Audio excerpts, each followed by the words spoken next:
నిన్న రాత్రి మనం మాట్లాడుకున్నాం F-15 యుద్ధ విమానాన్ని ఇరాన్ కూల్చివేసిందని. ఆ టైంలో విమానంలో ఇద్దరు పైలట్లు ఉంటే వాళ్ళిద్దరూ కూడా బయటికి దూకేశారు. ఇది ఇరాన్ చెప్తోంది.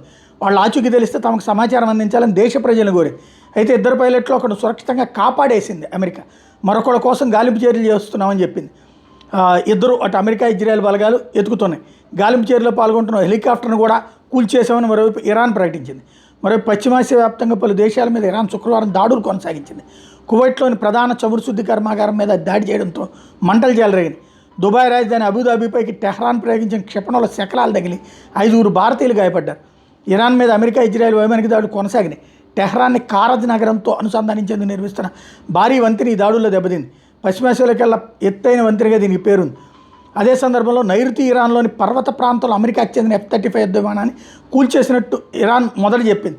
ఈ ఘటనలో విమానం నుంచి బయటకు దూకేసిన శత్రుదేశ పైలట్ల కోసం చెహర్మాల్, బక్తియారీ ప్రావిన్స్లో వెతకాలని వాళ్ళ జాడే తెలియజేసిన వాళ్ళకి నజరాన్ని అందిస్తామని ప్రకటించింది. శకలాలను ట్రక్కులో తరలిస్తున్న దృశ్యాలను ప్రభుత్వ అనుబంధ వార్తా ఛానల్ ఒకటి ప్రసారం చేసింది. అయితే ఇరాన్లో కూలిపోయింది F-15 ఈ స్ట్రైక్ ఈగల్ యుద్ధ విమానం అని అమెరికా వర్గాలు చెప్తున్నాయి. అందులోని ఇద్దరు పైలట్లు ఒకరిని రక్షించామని, మరొకరి కోసం గాలింపు కొనసాగుతోందని అమెరికా ఇజ్రాయెల్ అధికారిక వర్గాలే చెప్తున్నాయి. ఈ పరిణామానికి సంబంధించి అమెరికా అధ్యక్షుడు ట్రంప్కి తెలియజేశామని శ్వేతసౌధం ప్రెస్ సెక్రటరీ కూడా చెప్పుకొచ్చారు. మరోవైపున గాలింపు అయితే కొనసాగుతోంది.